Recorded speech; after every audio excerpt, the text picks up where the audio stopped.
A very warm welcome to you, and thank you so much for joining our Homeopathy 24/7 podcast. We are going to be speaking to an array of international guests who will share their knowledge and experiences of homeopathy with you.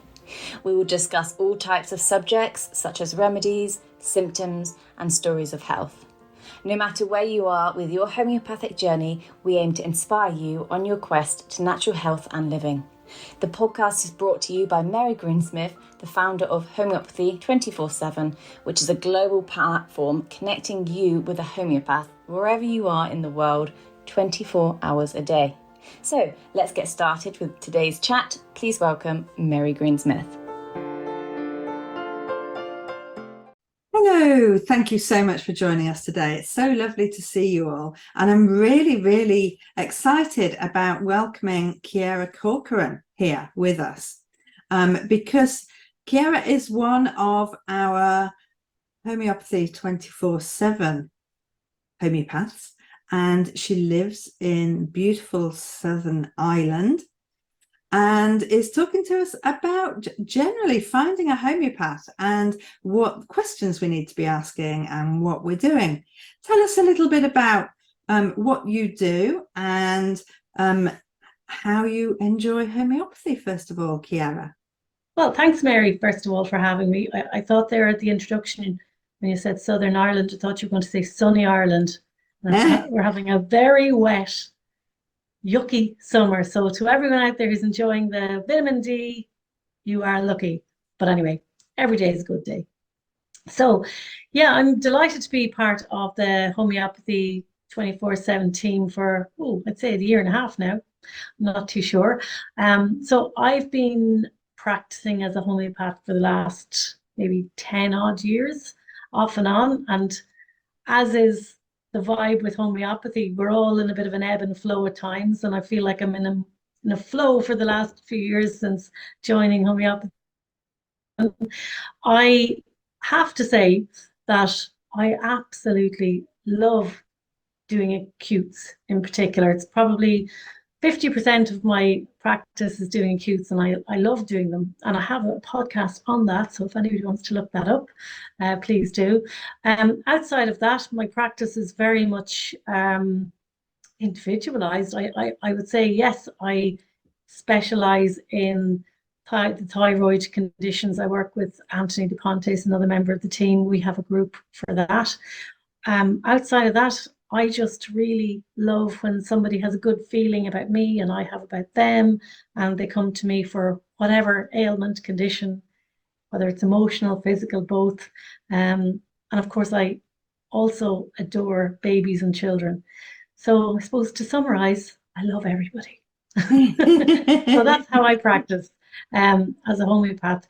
And yeah, I just often when people book in with me for the 15-minute free discovery calls, they're not really sure what to ask. So I thought maybe to save people booking multiple discovery calls if they are looking for a homeopath, or even if you've been home prescribing very successfully for many years, self-prescribing, helping out friends and family, which is fantastic with homeopathy. Often there's times where you might hit a brick wall, or you're just a little bit confused. And I thought maybe we'd discuss when and how to choose a homeopath today, if that works for you. That's a really good idea, and it is something that we don't really talk about. And I know that a lot of people will have questions on this, and and of course now, because Homeopathy 24/7 is getting so large and we've got such a big team of homeopaths, it could be quite daunting for somebody coming to look for somebody that they want to work with. So where should we start? Where should we start? Because a lot of people are saying, well, should I find somebody local, or is it okay for me to go online? So let's begin there. Yeah, I think for me, it's very important to start from a place of gut instinct with oneself and comfort. Really think about, when you're looking for a homeopath, really think about your own values, your own ethos, I suppose, for want of a better word, around what you're looking for in a person. Because often the first thing we want is a positive connection with a homeopath we want to work with. There are so many things that are important when you're working with a homeopath. I'd say fundamentally for me, a sense of trust. Because many people for the first time ever might be just baring their soul, showing their vulnerabilities. And it's really, really important for a start to get a remedy prescribed that really, really represents you and fits you as a person, that you're comfortable, you're in a space that you can show your true self, that you're not going to be holding back. You know, that you feel that your behaviors might be very extreme, and can somebody hold that space for you around that? So I think trust is huge. Compatibility, it's an obvious thing, and it's a little bit different to trust. I mean, we've all various personality types. Some people need boundaries, they need strict boundaries, they need somebody who's going to really kind of be rigid with them and push them to get the right answers. Other people need space, they need silence. If they're getting emotional, they want somebody to be comfortable with those silences. That's just an example of the compatibility, the positivity. I think it's a really good place as well to start, because of course, depending on where you are in the homeopathic journey might well indicate a different type of homeopath who you're happy to begin with, because as you say, it might be the first time that you're coming to actually tell people, and perhaps things that you haven't told anybody else before. And we ask such weird and wonderful questions, don't we? We do. That you have to be comfortable with talking about that and accept, oh, I've not thought about that before. Let me just think about how I want to explain that in words. Yeah, I mean, I literally had a consultation there with somebody a few hours ago, and I asked her quite an open question, and she sat back and didn't say anything for about 20 seconds, which sometimes can feel like a long time. And she said, nobody has ever asked me that question ever before, and I can't believe the words that are coming out of my mouth. And, you know, it was a release for her, and it was a light bulb moment for me to kind of be able to say, aha, I think that's the remedy, that's the missing piece of the puzzle for you. I think just going off on tangent for a minute, one thing that I seem to be, I suppose, very keen to stress to people as well is, as a homeopath, I strive to do, as we all do, the very, very best for our clients. But often we fail because there's that connection is missing. So it's okay if you are attending a homeopath or you've been to a homeopath and things are just not working for you, and you might be fearful of saying it to your homeopath for fear of hurting their feelings or whatever the reason is. It's okay to be able to just stop your journey with the homeopath and move on. I'm not sure if you've come across that, Mary, but I think it's brave on both parts. On our part to say, I can only do so much for you. I'm very sorry. You know, let's see if a colleague can help. And we all work in slightly different ways, and the way that we work has to work for you as a client. And if it's not right and you're not comfortable, because you have to be comfortable, because a homeopath can't just do this on their own. We need a relationship. We need that trust, because then we know that we can ask you questions and you can dig deep and find answers. If you're not trusting, or we're finding it uncomfortable, then that's just never going to happen. And likely as we're not going to find the remedy that suits. So it makes sense that, if it's not working, if you do not feel comfortable, then find somebody else who you do feel comfortable, because it doesn't mean that homeopathy doesn't work for you. It means that you haven't found the right program just yet. Exactly. And it's for me, it's wonderful as well being part of such a big team, because we're all constantly learning from each other. And one thing that I also see is we all, as patients, as clients, as homeopaths, as mums, as sisters, we often see when we Google on or Google or do a search for a particular kind of remedy for, whatever ailment, there are so many schools of thought. There are so many protocols out there. And I trained with the Irish School of Homeopathy, and I'm, registered and licensed and insured here, and would be very much a classical style of teaching. And often I might have somebody come to me who's been on a very intensive protocol of remedies for 6 months or a year. They've had to take multiple remedies, and it's overwhelming. So if that method of prescribing is something that you find difficult to manage because you're a busy parent, or you yourself may have, for financial reasons, mightn't be able to work like that, bear that in mind as well, that we all have different ways of working. For me, I wouldn't be comfortable overloading people with too many remedies, because I love to just see what bubbles to the top when somebody comes to me. And yet I know other people who would feel a little bit kind of naked or raw with only having one remedy. I'm using an analogy there, but do you know what I mean? They love the idea of having a protocol of remedies to take, and that's their comfort zone. So there's so many variables around finding a homeopath, whether it's personality, whether it's methodology. Yeah, that's something else to think about. That's right. Because of course, our homeopaths are all classically trained, but that does involve lots of different methodology and further training afterwards. So although it comes from this base, it then mushrooms out into well, tens of different methodologies and different ways to prescribe. And of course, that is really useful if it can be matched to the client. So when parents find it difficult to fit in lots of different things, and also for me, I tend to prescribe a remedy more often if there are other medications involved. Yes. And if there are certain reactions, and if there is fear.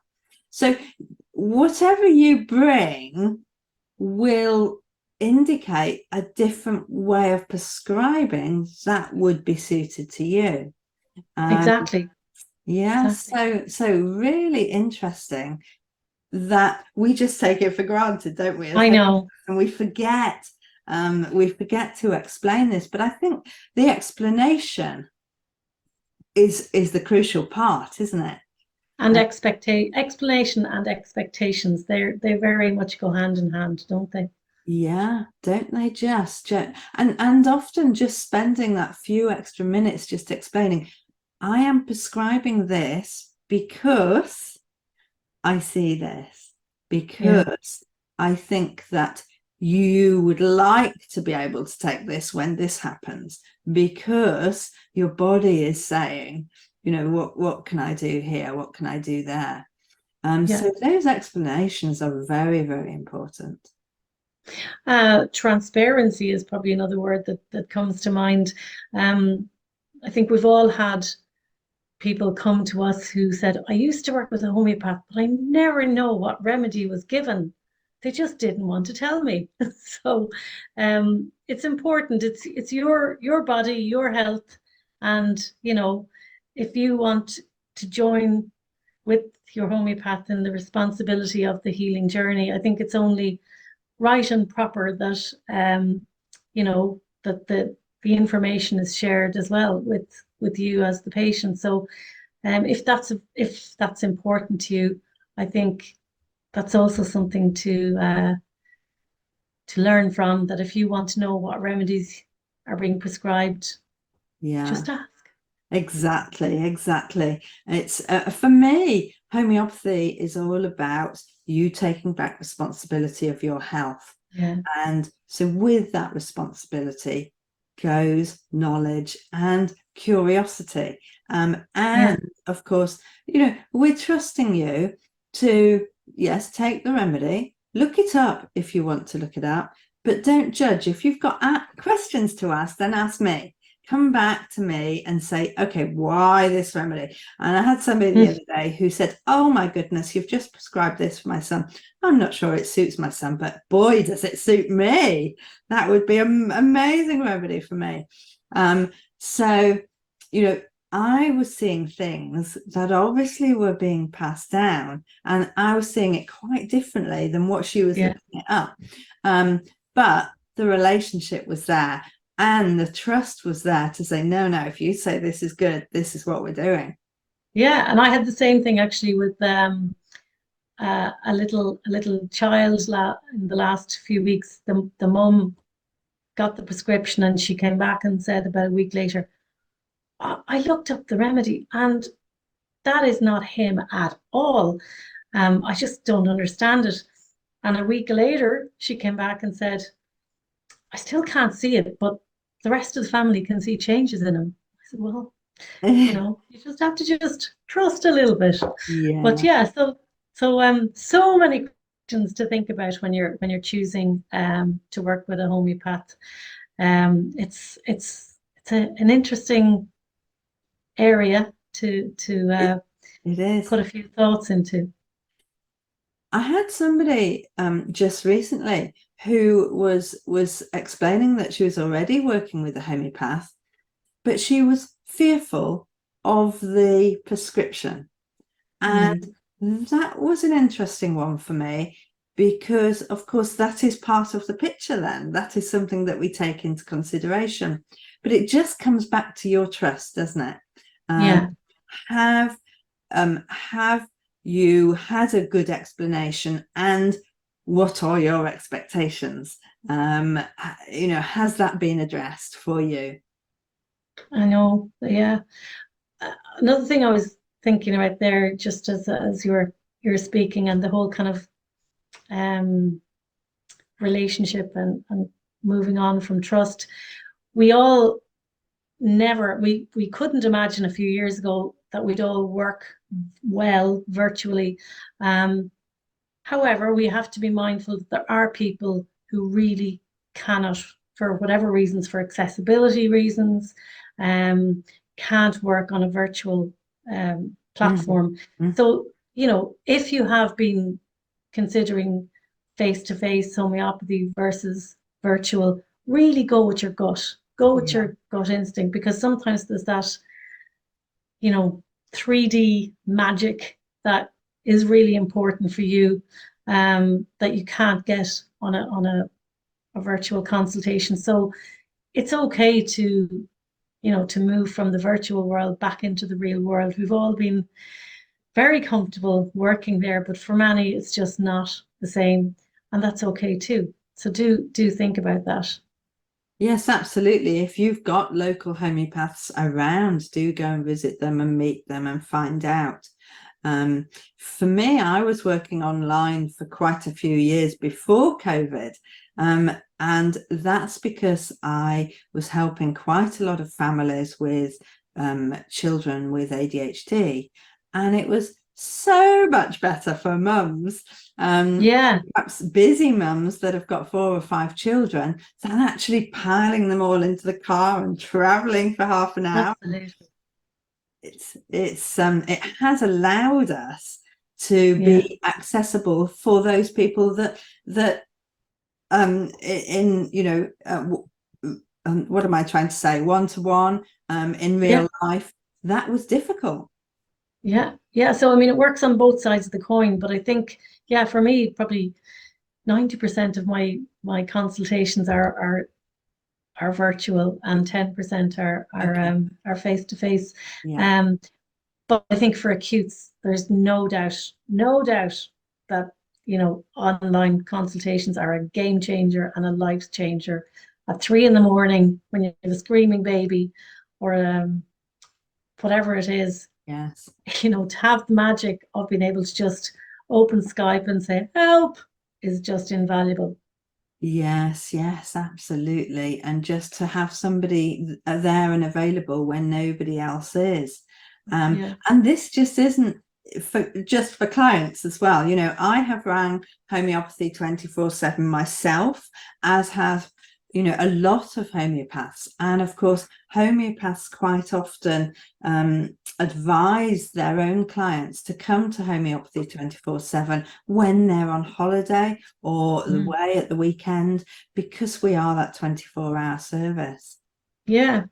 One other thing that came to mind before I joined the team, I was, I don't know what I was doing a search for, but I just thought it was absolutely fantastic that Homeopathy 24/7 had study groups, or studies, I should say, for people who financially, if you are investing um, in your health, you know, and you have a family, it can be expensive. There's no doubt about it, because for chronic conditions, it's quite unusual for one consultation to do the trick. Occasionally it can, but in general, you know, it's a long-term commitment to your health.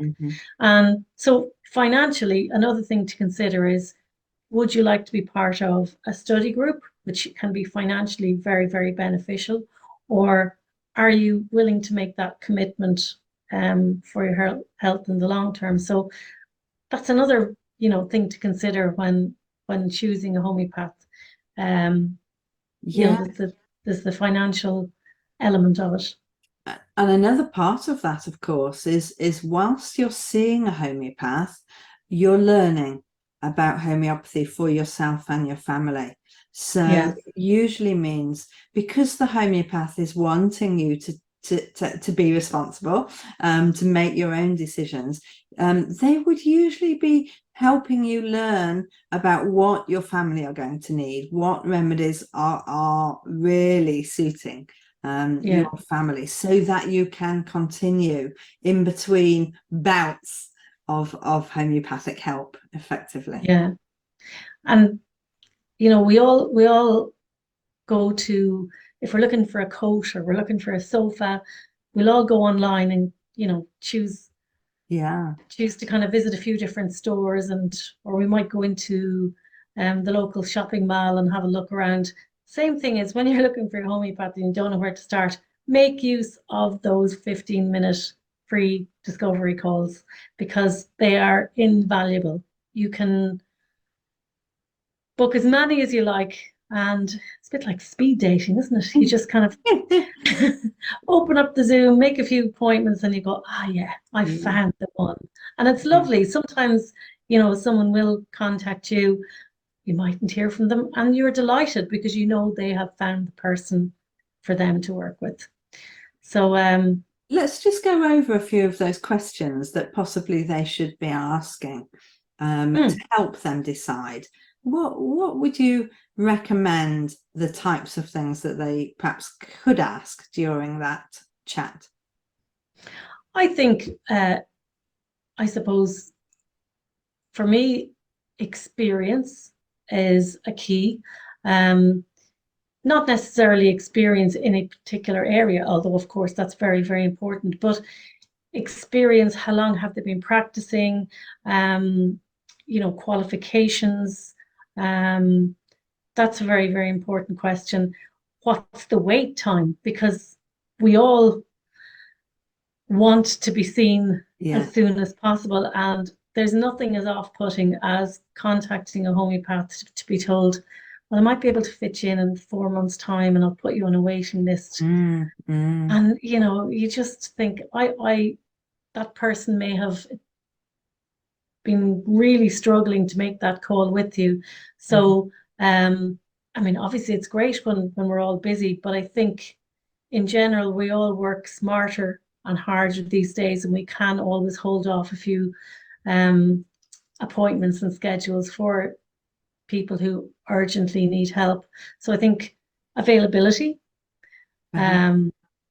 consultation price, of course, is important, but I think we're all pretty much on par. It's you know, pretty much a similar investment that we're all making. expectations, what to expect. Yeah, how it works as well. How is that? The interactions work. Is the homeopath communicating in a way that you understand what to expect after the first consultation, follow-ups, possibly how many follow-ups might be required? Mm-hmm.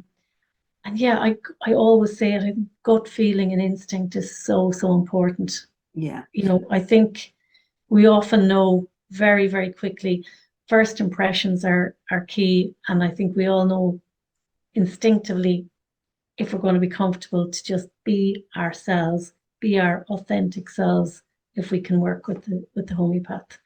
So there are a few tips. And that's brilliant. It's so important. And I'm just going to point out that we do mention qualifications because depending on where you are in the world, the qualification might be slightly different, or you might actually not need to have a qualification to be a homeopath. And that is actually the case in the UK. So you don't have to have a qualification to have to be able to practice. But what you can't get is a license to practice. So all of our homeopaths in Homeopathy 24/7 have gone through the full 4-year training. There isn't anybody in our team that doesn't do that. That is a requirement. The licensing and the insurance will depend on where the homeopath is based. So the homeopath has to work within the boundaries of the country in which they reside. And so if you are teamed up with a homeopath who is in a different country, they will be practicing to the company's standards, if you like, of their country. In Homeopathy 24/7, our team also all agree to act by the English rules of how to conduct a qualified full consultation. And so even if they are based somewhere else in the world, they have gone through the code of conduct that we expect in the UK. So that might help some people. Does it matter either way what happens? Not really. We haven't come across any problems so far.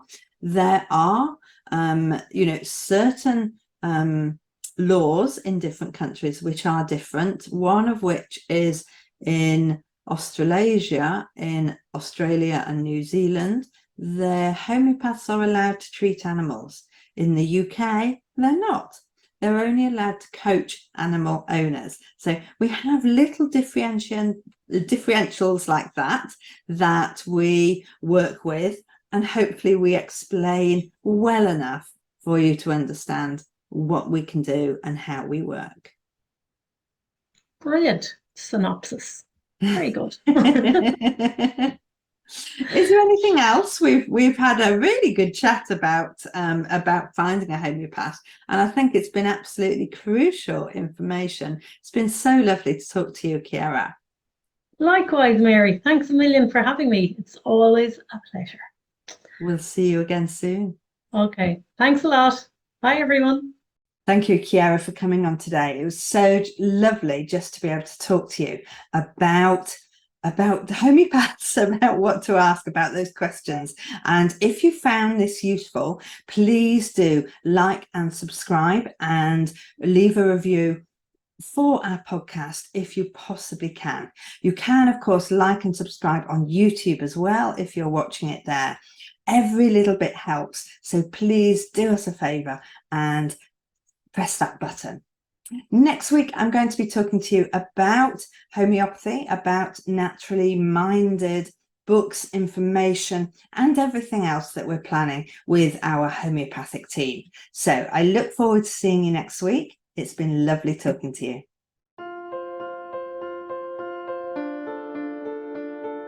We hope you enjoyed today's episode and look forward to listening to our next one. Please don't forget to follow our podcast on your chosen channel, and please do leave us a review so we can continue to share homeopathy with as many people as possible. If you do have any questions, please do reach out to us on any of our social platforms mentioned in the show notes. We at Homeopathy 24/7 hope to empower you on your natural health journey.